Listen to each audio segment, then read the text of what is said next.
tungamire mukati mezviedzo mananda andibata ndimwedo domboni wikende ndimwimo otungamire tenzini tungamire semwana awonyara tabu unganyara tinyanga mananda anomunzwa kanama atinyarara imwite tenzi wenyanza tenzini tungamire aponda yashikanyanza mananda aondichisa andichina zororo ndosamira kune mwika kandinzwe imwimotiti ndinokutungamira. Kwaziwai vateereri, tinomuchingamidzai kuchirongwa The Second Coming of Christ chamunopiwa naPastor Gift Rhodzi wekuNorth Zimbabwe Conference of the Seventh-day Adventist Church pamwe chete naPastor Caston Betera wekuEast Zimbabwe Conference of the Seventh-day Adventist Church. Mustudio nhasi tina Charlotte Chakabveyo ndiye ari kutiisira musign language. Mufundisi kwasai vateereri. Vateereri tinokuchingamidzai kuchirongwa. Tinoda kutenda musoro wedu wenyaya watinawo nhasi uri kuti Mwari vanoshanda kunyangwe nemadzimambo part 2. Toda kutenda tichabva tapinda muchidzidzo chedu mufundisi vachitiverengera pana Daniel chapter 10 verse 1. Daniel chapter 10 verse 1. Negore rechitatu raKoreshi mambo wePezhia, chimwe chinhu chakaratidzwa Dhanieri wainzi Bheteshazari. Chinhu icho chakanga chiri chazvokwadi, chiri chokurwa kukuru. Akanzwisisa chinhu icho nokuziva kududzirwa kwezvaakaratidzwa. Panotangira Daniel chapter 10 kusvikira kuDaniel chapter 12 ndo chiprofita chekupedzisira chakaratidzwa Daniel naMwari. Saka ari kuti raive gore rechitatu ramambo Koreshi mufundisi. Mambo Koreshi uyu handipo patinotanga kumuverenga mubhuku raDaniel. Koreshi ndiye Cyrus. Ndiye Cyrus. Atitange kumuverenga pachapter 10 Daniel akupiwa chiprofita chekupedzisira. Mukavhura pana Daniel chapter 1 verse 21 mambo yeye anotaurwa nezvake futi. Verengai munzwe. Daniel chapter 1 verse 21. Dhanieri akaramba aripo kusvikira pagore rokutanga ramambo Koreshi. Saka panapa Daniel pavakaenda vari nhapwa kuBhabhironi vasarudzwa namambo vachida kupiwa special diet yavakaramba. Pazoitwa maexamination ana Daniel neshamwari dzavo vakawanikwa vakachenjera kupfuura vamwe vanhu vese vemuBhabhironi. Ndo pavakabva vapromotwa ndobva vapiwa mabasa muhurumende yeBhabhironi. Saka pari kunzi kubvira Daniel paakapiwa basa iri muhurumende yeBhabhironi akaramba achitonga mufundisi. Kurava kuti akaramba achibata muhurumende. Akaramba achibata muhurumende yeBhabhironi. Bhabhironi ikatozopfuura. Ana Koreshi vari kutaurwa naCyrus apa vaive vari veumambo hwemaMedo Persians. Umambo uya hwakazoteerera hweBhabhironi. Daniel airamba achingobata chete. Kurava kuti akabata mumazuva eumambo hweBhabhironi. Yes. Bhabhironi ikabva achiuya Medo Persia akanobata futi. Akanobata futi muMedo Persia. Umambo hwaitochinja nasi iye aikondinya. Pane zvaive mari zvinoratidza kuti mashandiro ake anga akachena zvakadaro mfundi zvekuti Mwari vaimutungamira pakuita kwese kwaaita. Dai kwakuri kutaura kwanhasi Daniel tingati aive neofisi ringamutanga ari civil servant. Civil servant. Aive civil servant but kwete ane position yepasi. Aive civil servant ane position yepadenga.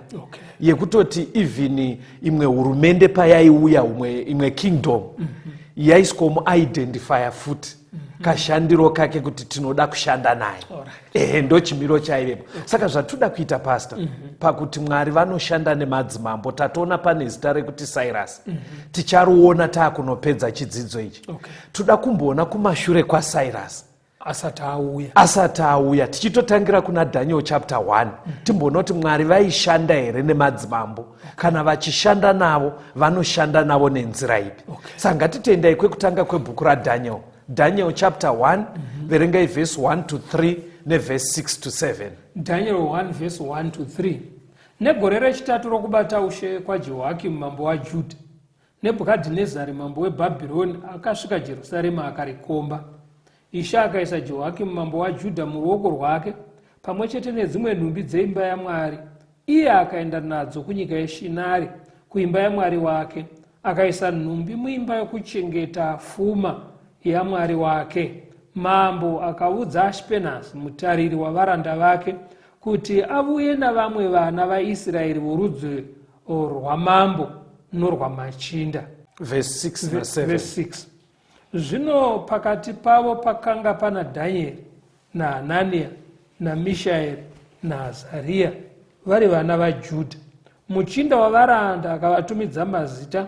Dhanieri akamutumidza zita rinonzi Bhetishazari, Hanania rinonzi Shadhreki, naMishaeri rinonzi Misheki, naAzaria rinonzi Abhedhinego. Mufundisi, chavaverengera ndima yakakura kudai tanga tichida kuti zvijeke kuti pane vakatapwa vari kunzi vaive verudzi rwamambo ndo pana naDhaniel. But pamatanga kuerenga mufundisi pari kunzi Mwari ndo vakapa mambo wekwaJudha inzi Joakimu ndobva vamuisa muruoko rwaNebhukadhineza.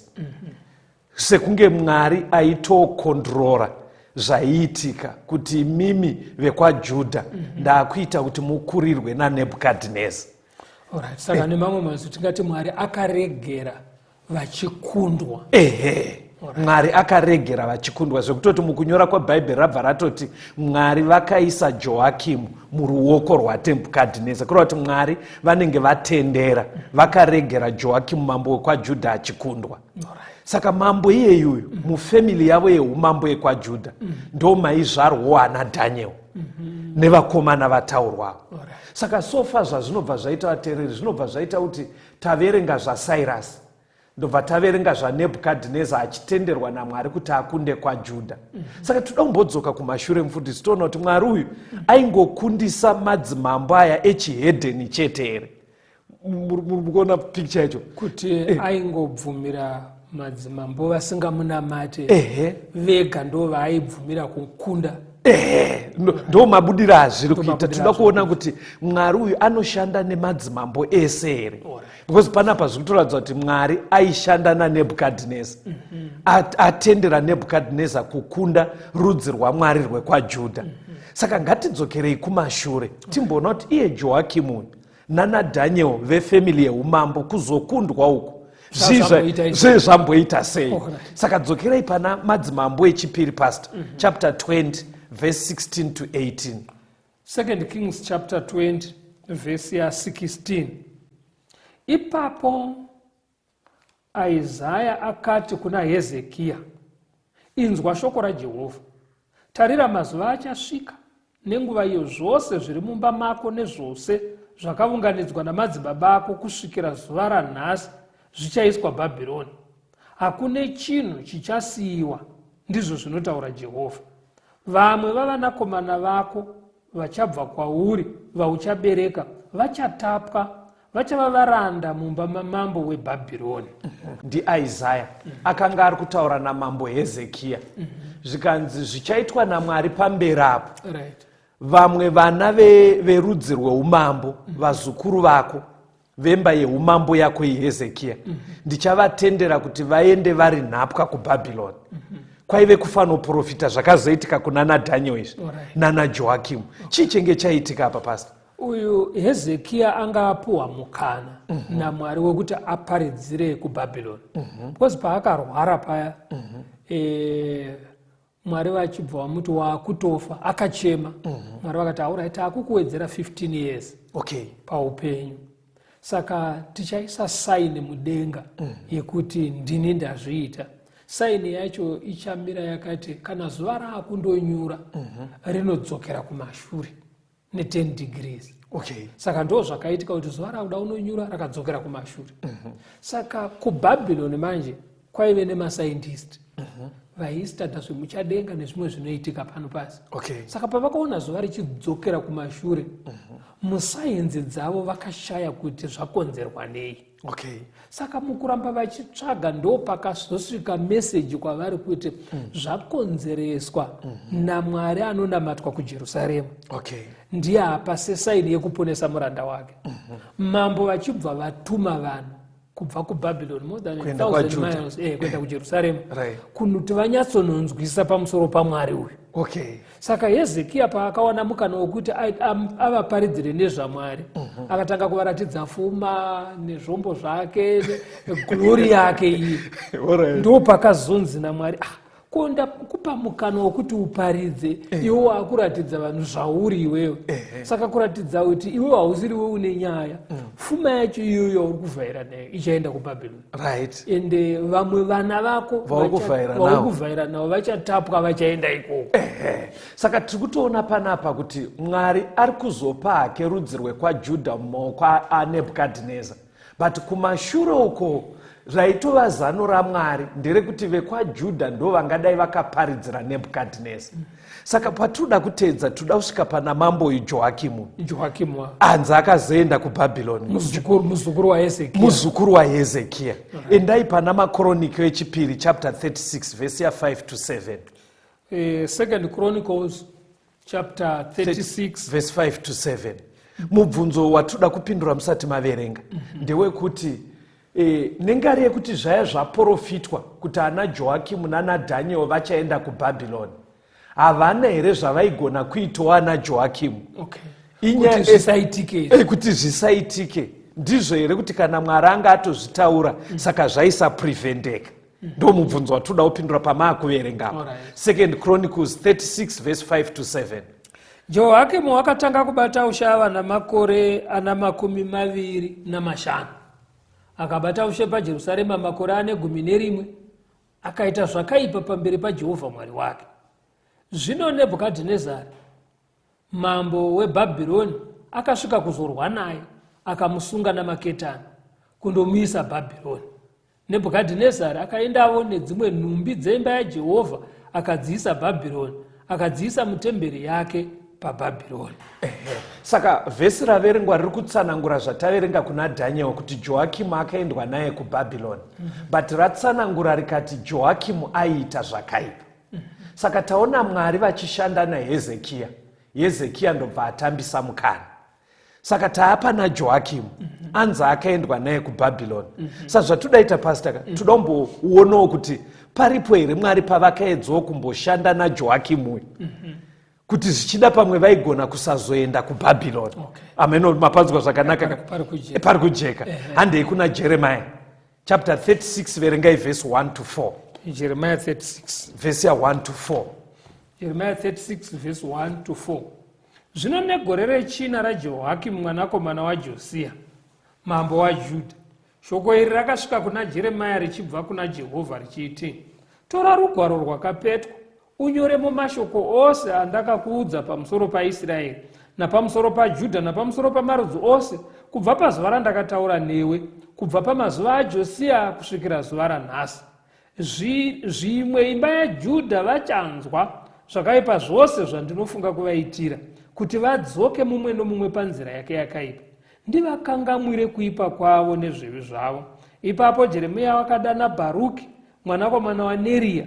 Bharuki akanyora parugwaro rwakapetwa mashoko ose aJehovha akabva mumuromo waJeremia akataura kwaari.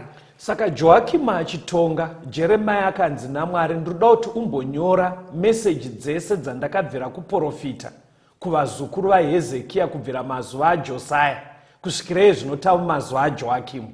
Zvandoda kuti unyorere mharidzo idzi kuti pamwe vakanzwa vangatendeuke pfungwa yandinayo yekuti vagoenda kuBhabhironi tiirivhese. masona manjeka. Saka Jeremiah akabva adedza sekretari wake ainzi Bharuka.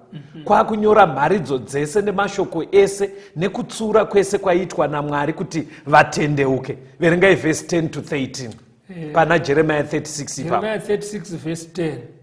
Ipapo Bharuki akarava mubhuku mashoko aJeremiah mumba maJehovha, mukamuri yaGemaria mwanakomana womunyori Shafani, muruvazhe rwokumusoro pavaipinda pasuo idzva reimba yaJehovha, vanhu vose vachizvinzwa nenzeve dzavo.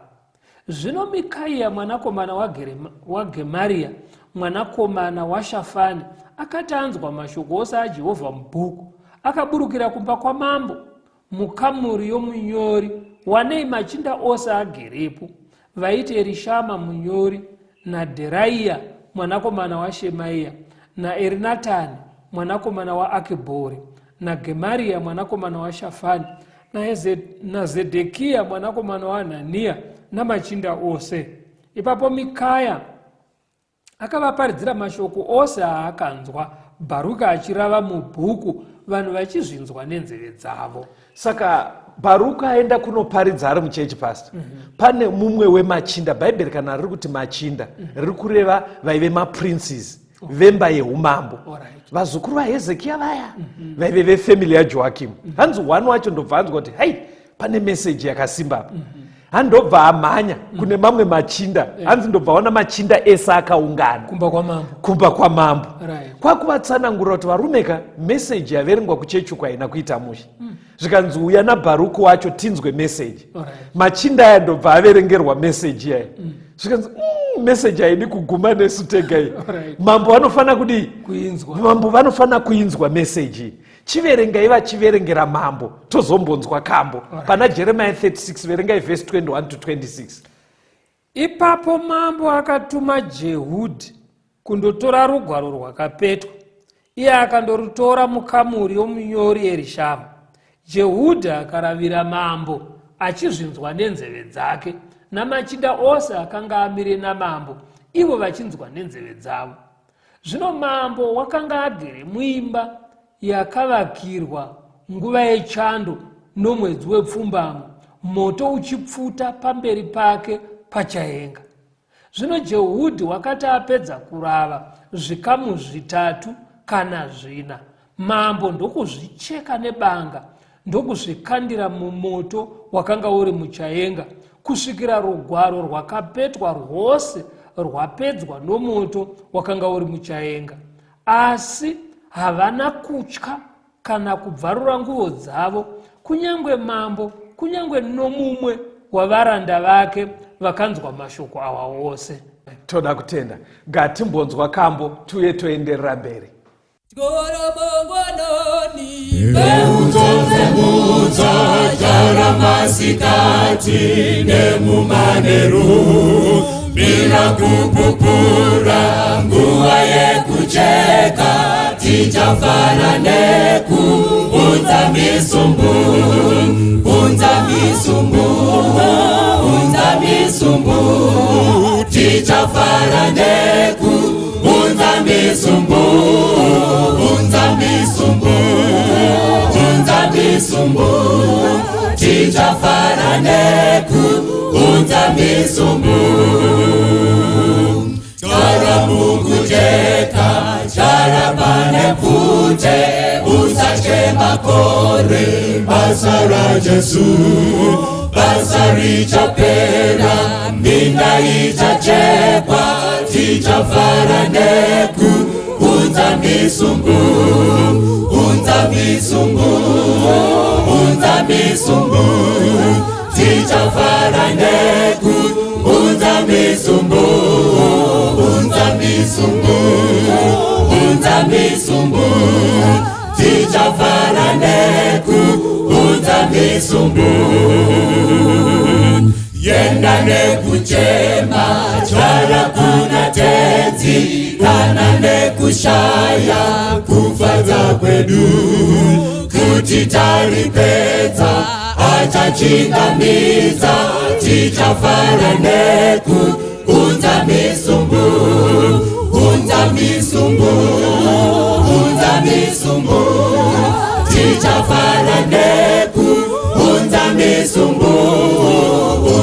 misumbu, unza misumbu, tichafara neku, unza misumbu. Muchingamidza vateereri tichienderera mberi nehurukuro yedu. Mwari vanoshanda kunyangwe nemadzimambo part 2. Tanga tiri kuona Joakim anzi akaendwa naye kuBhabhironi nemachinda neveimba yeumambo yekwaJudha. Ndobva tanzwa Bhaibheri richiti aiva aitawo zvakaipa. Saka tatakuongorora kuti iye Mwari pane here pavakamboshandawo naJoakimu kuedza kuprevenda kuti vasaende kuBhabhironi. Saka taona paina Jeremia achiudza Bharuki kuti anyore mashoko aJehovha mubhuku. Ndobva averenga muchechi.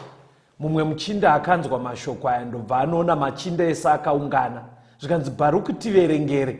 Ndobva vanzwa meseji irimo yaivhundutsa yaida kuti vatendeuke. Ndobva vaita zano pastor. Zvikanzi iwe Bharuki naJeremia endai munohwanda. Vaitoziva chimiro chaiitika neumambo hwaJoakimu waivepo. Okay. Ndofunga aisatoda nyaya ine chekuita nemeseji inobva kuna Mwari nekutsiurwa. Zvikanzi endai munohwanda titraye isusu tega. Okay. Machinda aya ndobva aenda vaine rugwaro rwanga rwanyorwa riya. Saka pamaverenga paya hanzi machinda anga akateerera namambo achinzwa meseji aitova muimba yekugara kana iri winter. Mumoto uchibvira vachidzirwa. Saka Mwari akatotendera kuti meseji yenge yaparidzwa kuchechi isvike kupalasi kwaive namambo. Ndoda kuti muone maefforts aiitwa naMwari. Mwari akatendera kuti mumwe mushandi waJoakimu anzwe meseji kusvikira meseji yauyiwa naye kuna mambo. Saka vachinzwa kudaro ndoda kuti munzwe zvakaitika pana Jeremiah 36 verse 25 na 26. Jeremiah 36 verse ya 25. Erinatani naDheraiya naGemaria vakanga vanyengetera havo mambo kuti arege kupisa rugwaro rwakapetwa, asi haana kuvateerera. Mambo akarayira Jeramieri mwanakomana wamambo naSeraiya mwanakomana waAzrieri naSheremia mwana wakomana waAbdheri kuti vabate munyori Bharuki nomuprofita Jeremia, asi Jehovha wakavavanza. Saka hanzi vaiti vakaverenga page 1 yobva yanzi kwachurai page iyoyo yokandwa mumoto vodziya moto neshoko racho. Pakapedza kuverengwa imwe page yobvarurwa yoiswa mumoto achidziya hake nemeseji abva kuna Mwari. Apedza kudaro rugwaro rwese rwapera kwakuti tsvagai vakomana vanyora ivavo kuda kutovauraya. Saka ndoda kuti muone kuti vakazoenda kuBhabhironi asi Mwari angava pamukana amboisa effort yekuti zvidziviswe. Zvidziviswe. Saka vateereri, effort inoitwa naMwari kumadzimambo ndo yavanoita even kuma individuals. Pamwe pacho Mwari vanotoziva kuti uyu haana mukana wokuuya kuchechi, but anototendera kuti munhu anzwa meseji kuchechi aisvitse kwauri. Mwari vari kushanda nenzira dzakasiyana so that vanopa munhu wese mukana. Saka vakazoenda kuBhabhironi pastor. KuBhabhironi uku vaifanira kunoita nguva yakareba zvakadii? Jeremiah 25 verse 12 inopindura mubvunzo iwoyo. Jeremiah 25 verse 12. Muri kuti vaifanira kunogara makore mangani vari muutapwa? Vari muutapwa. Okay. Because tatozoona kuti vaenda. Jeremiah 25 verse 12.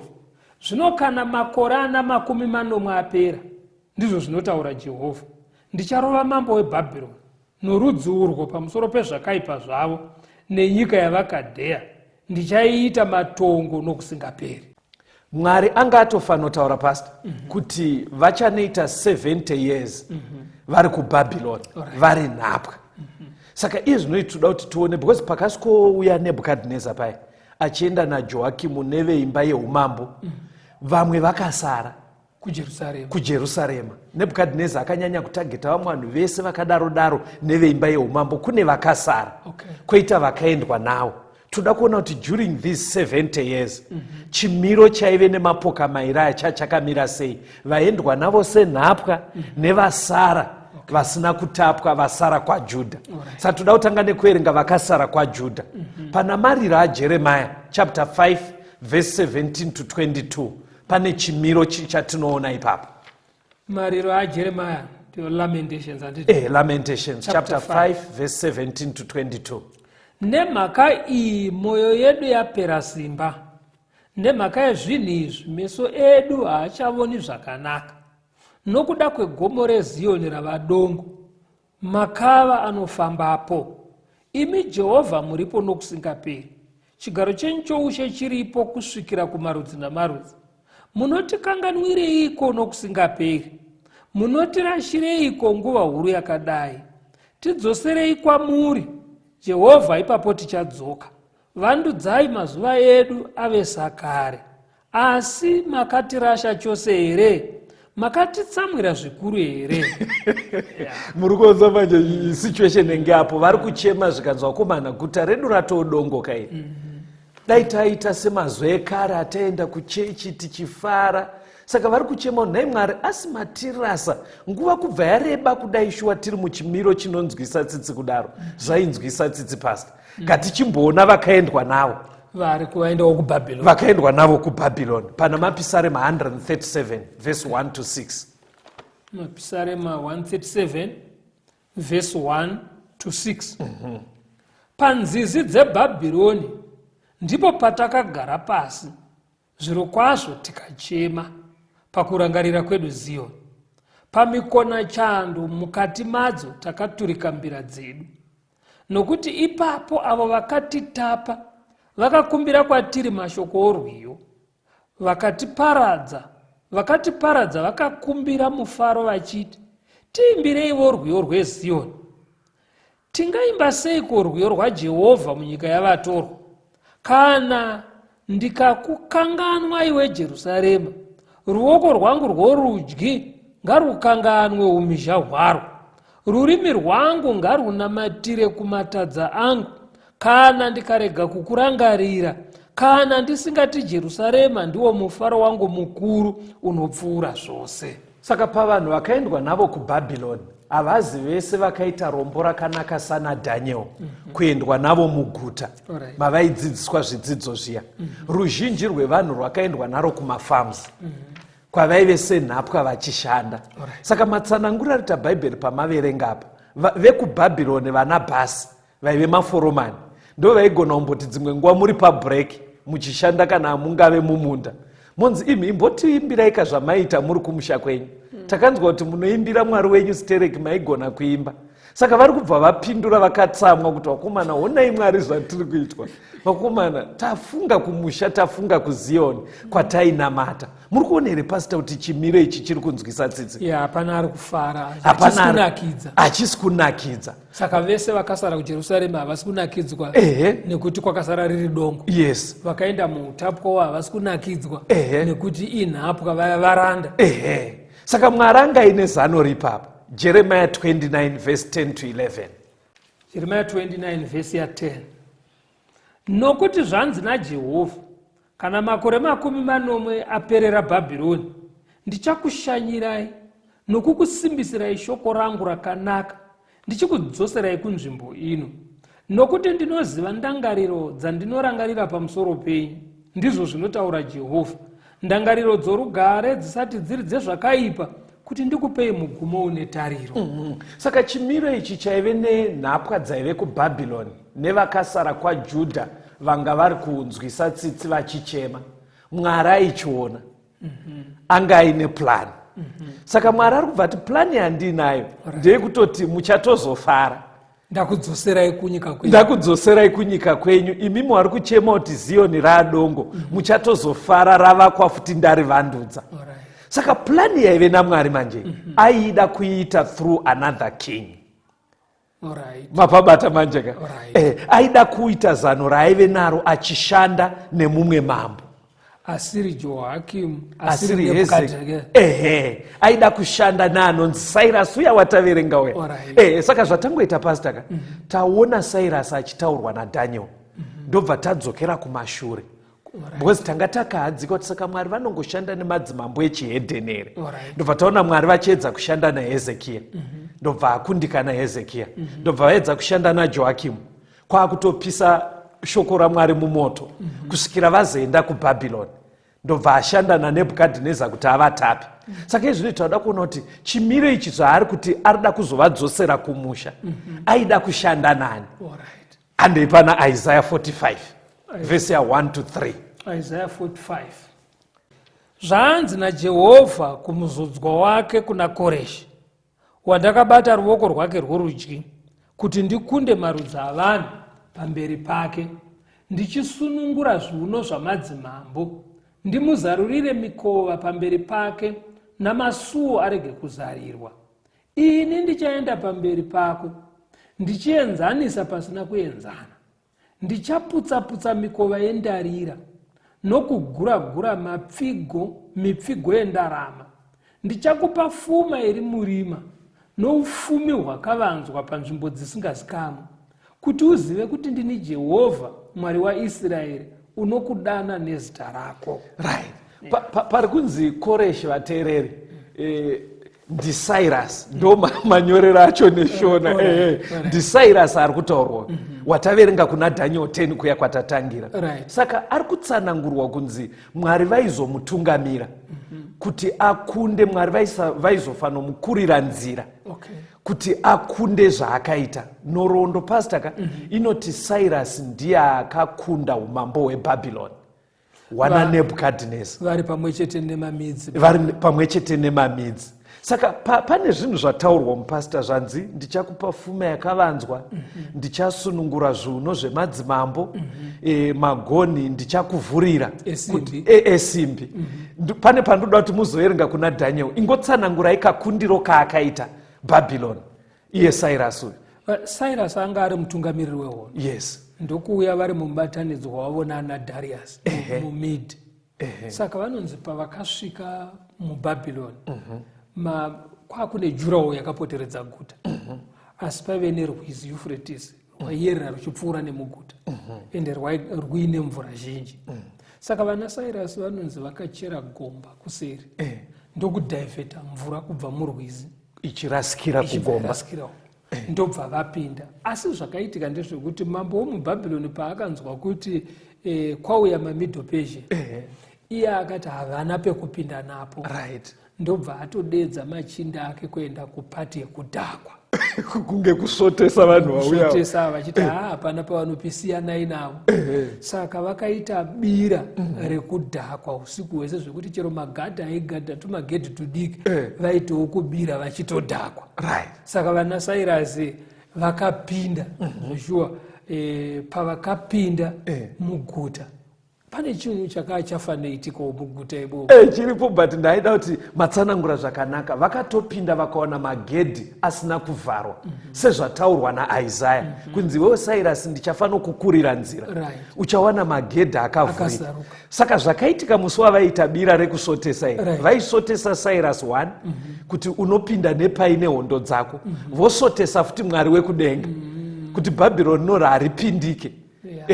Saka verengai pana Daniel 5 verse 5 to 7. Pane chataurwa naIsaiah chakabva chaitika usiku ihwo vachiita bira. Daniel 5 verse ya 5 to 7. Verse 5 to 7. Zvino nenguva iyeye minwe yeruoko rwomunhu yakauya ikanyora pakatarisana nechigadziko chomwenje pasuko ramadziro eimba yamambo. Mambo akaona chanza choruoko rwakanga ruchinyora.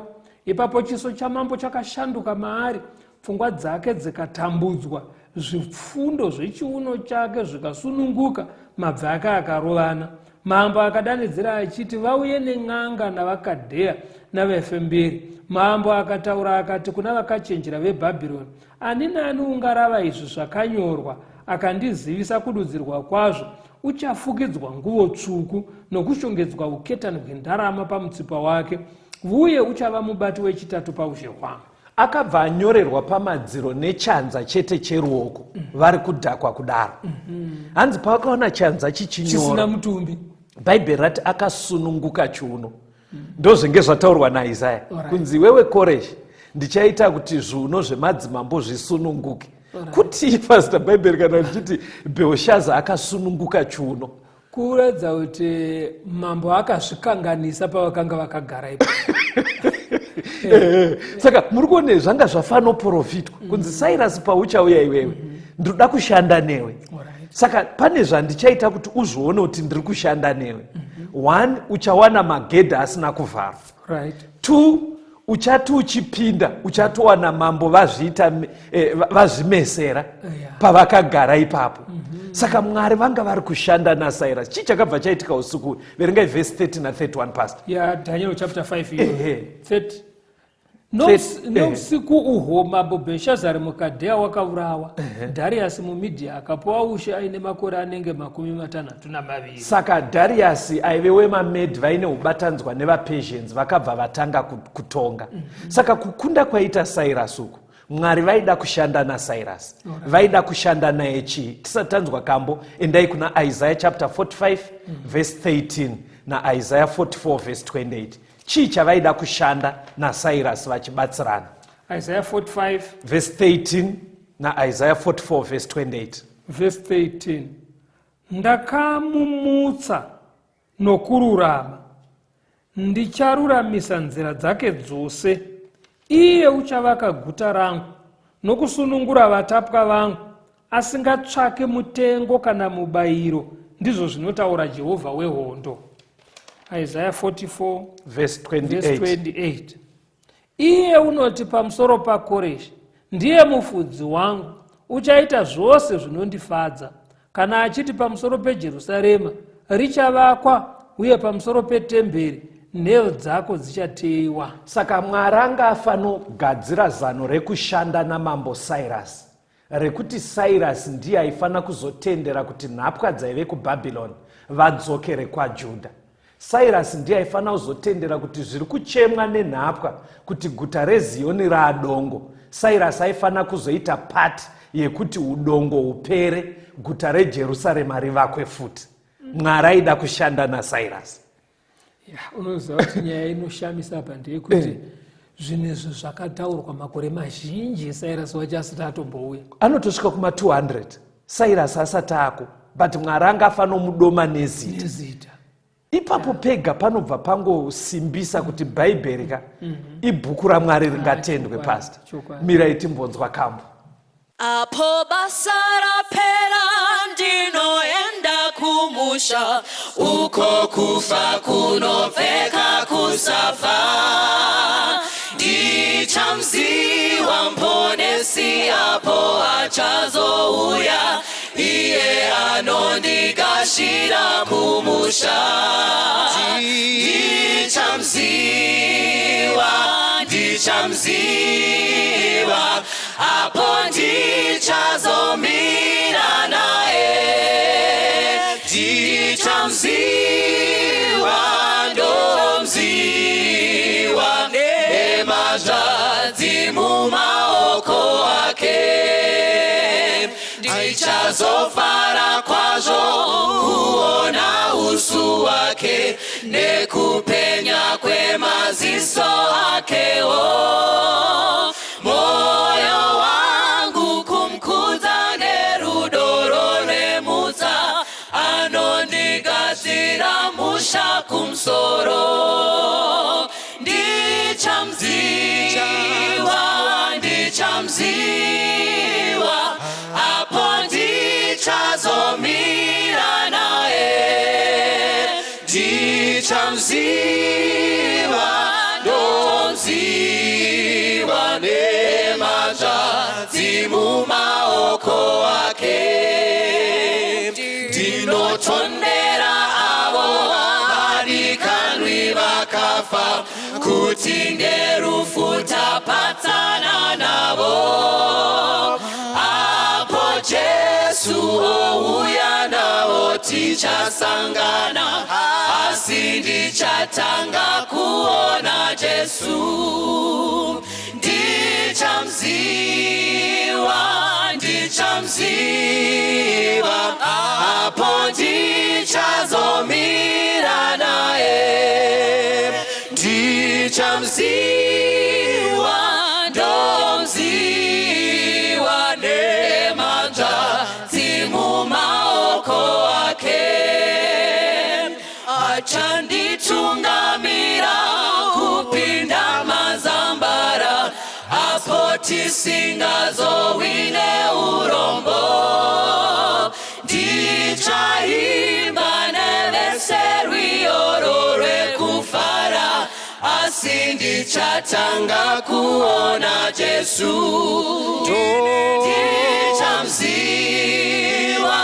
ndichamziwa, apo ndichazomira naye, ndichamziwa, ndomziwa, nematadzi mumaoko ake. Tinomuchingamidza yevateereri, tiri kuenderera mberi nehurukuro yedu. Mwari vanoshanda kunyangwe nemadzimambo part 2. Zano raive naMwari rekuti utapwa hwevana vekwaJudha hupere pavaive kuBhabhironi, kuti vagone kuzodzokera kwaJudha. Mwari aida kushanda namambo Cyrus. Isaya totaura kuti ndo zvimwe zvenge zvatendererwa naMwari Cyrus kuti agone kukoopareta. But Cyrus aive wechihedhen pastor. Aisaziva Mwari uyu, akasika. Saka maona pamaverenga kuna Isaya, anzi zvandiroda kuita kuti kunyangwe aive nezvimwe zvaanotenda, kuti ukaona magedha asina kuvharwa, wosvika mambo azvimesa akagara, ipapo maybe zvinofanira kutaura something. Saka pfungwa iri kubuda pana pastor ndeyekuti mashandiro anoita Mwari kuna Hezekia akaita kuti zuva mumvuri udzoke, vanhu ndobva vatumirwa naMwari mahara, iye ongotaura mbiri yaMwari akakundikana.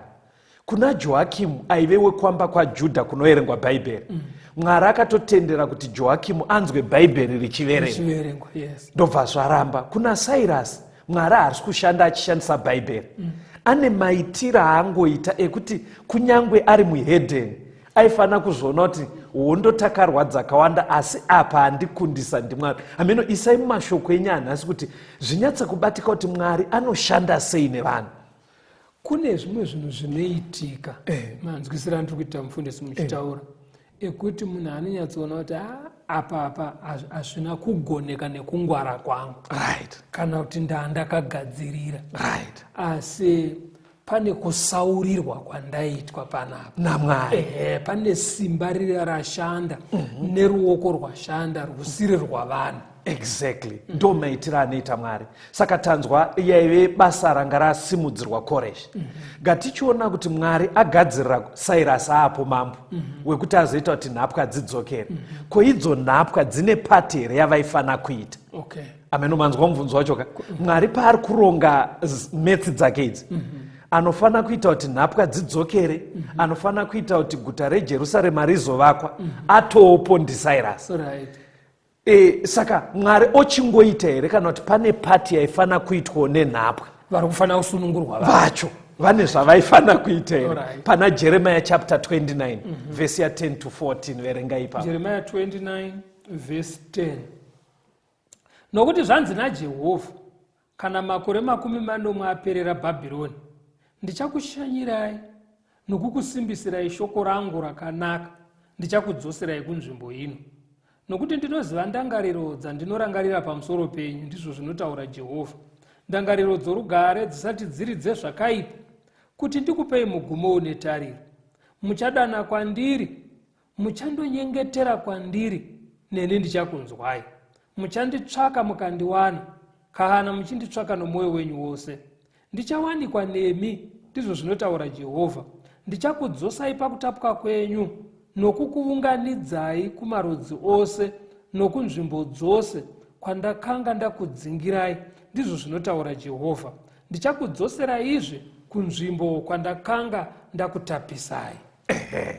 Mwari ari kutaura kuti ivo vaifanira kuzoitawo pati yavo yekunamata nekuzvireurura pamberi paMwari, votsvaga Mwari. Hanzi naMwari, ipapo ndichakudzoseraiwo. Saka ndoda kuti tidzoke musi waparara Bhabhironi pastor. Uyu musi wapinda Cyrus. Paapinda usiku uya, mumwe munhu anga atodedzwa mumaitirwa bira ndiDhaniel kuti adudzire zvenge zvanyorwa zviya pamadziro. Saka Daniel aiziva chiprofita chaIsaya kuti kune munhu anonzi Cyrus, ndiye achaita kuti Bhabhironi riparare. Saka papa kunetsa pastor ndepekuti Cyrus auya, ndiye akataurwa kuti achaita kuti tidzokere. Ko zvaaparadza Bhabhironi hatisati tadzokera 1. zvamupfungwa madhanieri, mupfungwa madhaniel, because daniel aiziva chinyorwa chaisaya, oziva kuti anofanira kuita kuti tidzokere ndiCyrus, but Cyrus atokunda bhabhironi atisati tadzokera. Saka chiripo manje chakabva chaverengwa naDaniel, akabva averenga pamaverenga apa pekuti vanhu vanofanira kuitawo pati yavo yekunamata nekutsvaka Mwari nekuzvireurura.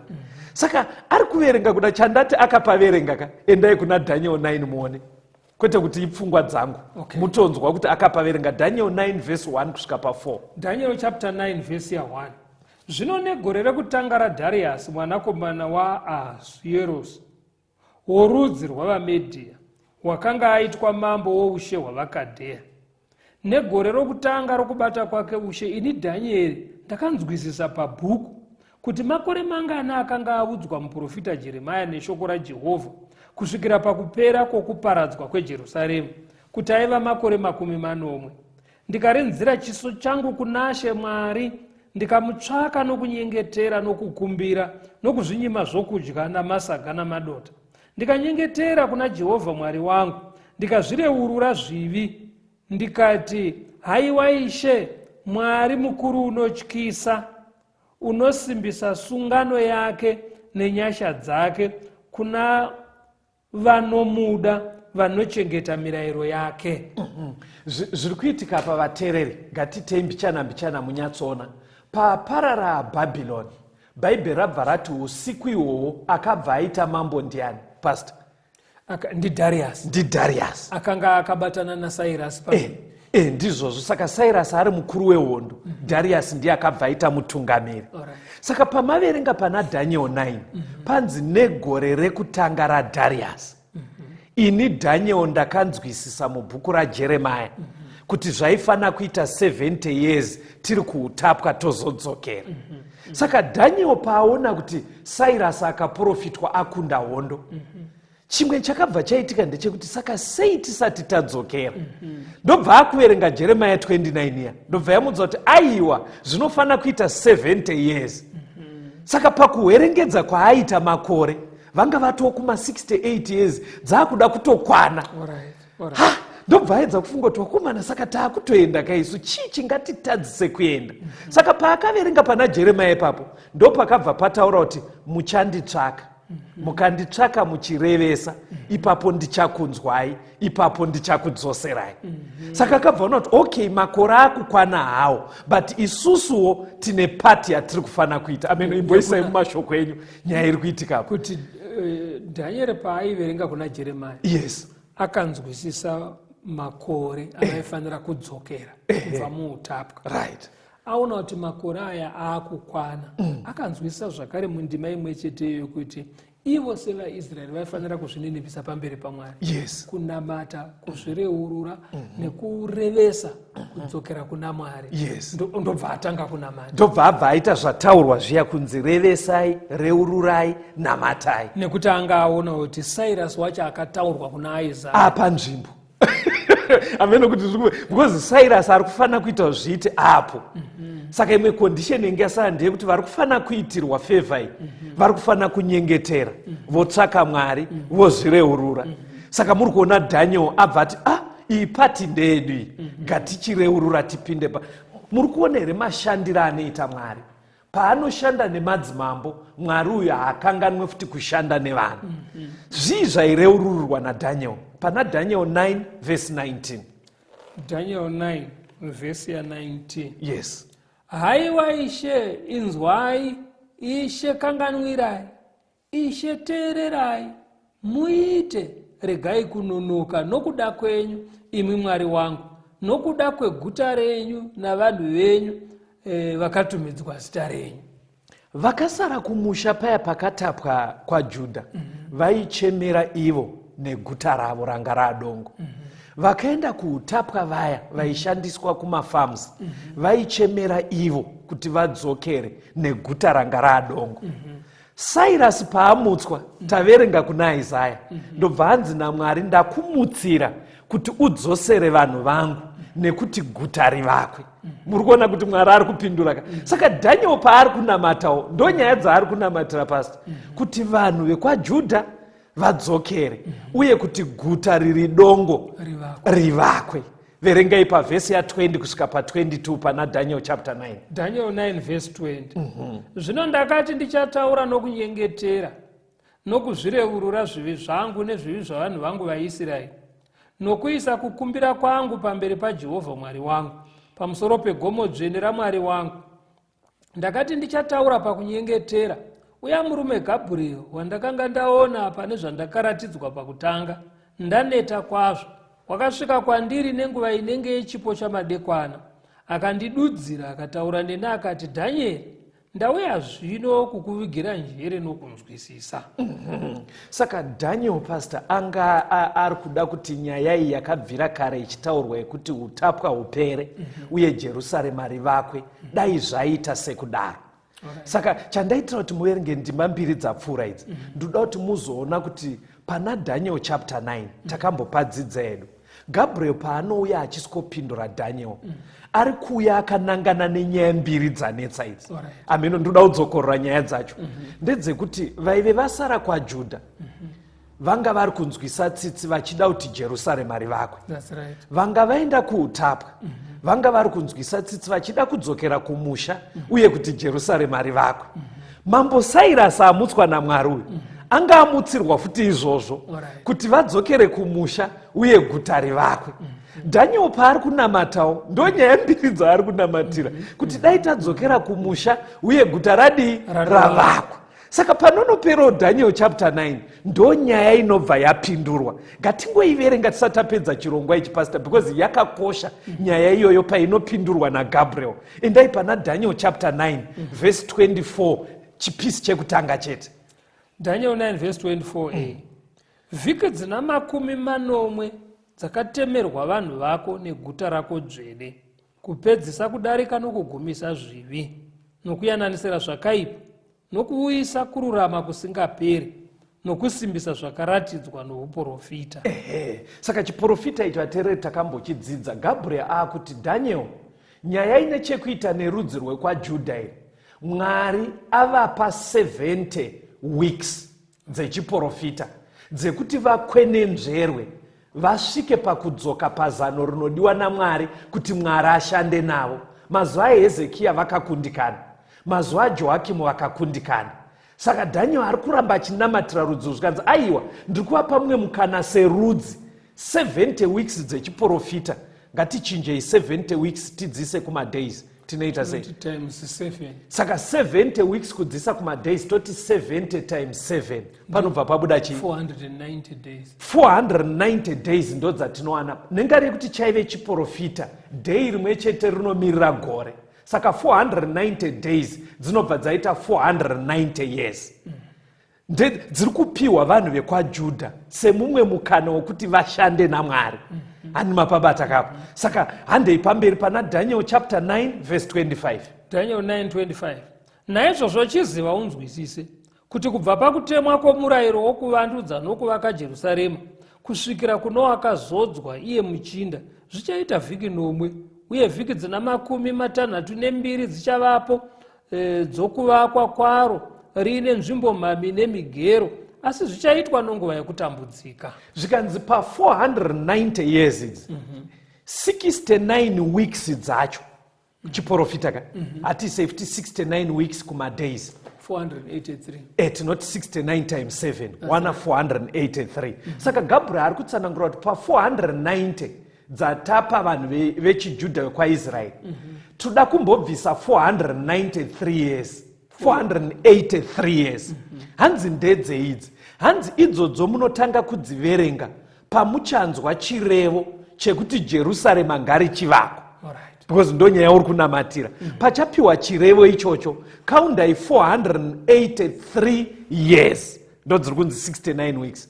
Padzinonosvika 483 years hando panobva pauya akazodzwa ndiye Mesiya. Saka muchaona kuti pazvidzidzo zvatakaita kumashure vateereri pakaitwa chirevo chekuti Jerusarema rivandudzwe rivakwe maive muna 457 BC. Saka ukati 457 BC woedha 483 years unosvika pana AD 27. Alright. chii chakaitika AD 27 pastor? Pakabhabhatidzwa Jesu. Ndo pakabhabhatidzwa Jesu. Achibva azodzwa nemweya mutsvene kuti atange basa. Saka bhaibheri rati kuna akazodzwa. Akazodzwa paakabhabhatidzwa zviri kuna Matthew chapter 3. Saka taona kuti pane 69 weeks kusvika Jesu achiuya. But ivo vapiwa 70 weeks. Kureva kuti kwasara imwe week, kwasara 7 days kana kuti 7 years. Ngatichinzwa kuti pa 7 years idzi chii chaifanira kuitwa. Daniel chapter 9 verse 27. Daniel 9 verse 27. Zvino iye uchaita sungano yakasimba navazhinji vhiki imwe. Pakati pevhiki uchagumisa chibayiro nechipo. Zvino muparadzi uchasvika nebapiro rezvinonyangadza. Right. Saka pari kunzi 69 weeks ndedze kusvika panouya Jesu. 69 weeks makore mangani i483 years. Jesu akabva azodzwa abhabhatidzwa. Saka kunenge kwasara 1 week kana kuti 7 days muchiprofita is 7 years. Saka zvikunzi pa 7 years idzi dzapakati pa 7 years chii? 3.5. Pa 3.5 years Jesu aizogumisa zvibayiro nezvipiriso ouyisa kururama kuti kudii? Kureva kuti aizvigumisa nekufa kwake iye. Saka tikaedhera 3.5 years after AD 27 tinosvika pana AD 31. Jesu ndo paakafa pamuchinjiko. Nyaya yezvipiriso zvemakwai ndobva zvabva zvaguma. Pastor, pari kuitika nyaya dzese idzi Mwari aishanda nemadzimambo. Ndoda kuti muoneke vateereri vedu pastor, mungopetera chidzidzo ichi, vamirire chimwe chidzidzo chinotera kuti chisusukidze chidzidzo ichi. Tinoda kutenda vateereri. Pastor Betera vachatipa mafoni namba ekuti kana muchida kukomuniketa nesu paine pamunoda kunzwisisa mutibate panhare idzodzo. Asi batai izvi, Mwari vanoshanda nemadzimambo. Vanoshanda kuburikidza navo zvekuti mutungamiri umwe nemumwe palevhel yaari akanyatsocherechedza anoona kutungamira nekubata kweruoko rwaMwari. Saka tibatei panhamba dzinotevera 0716 452 086 0716 452 086 kana kuti 0774 651181 0774 651181. Mwari vave nemi. Tisangane muchikamu chinotevera. Inkosi fikile mnyango eyathwala isiphambano.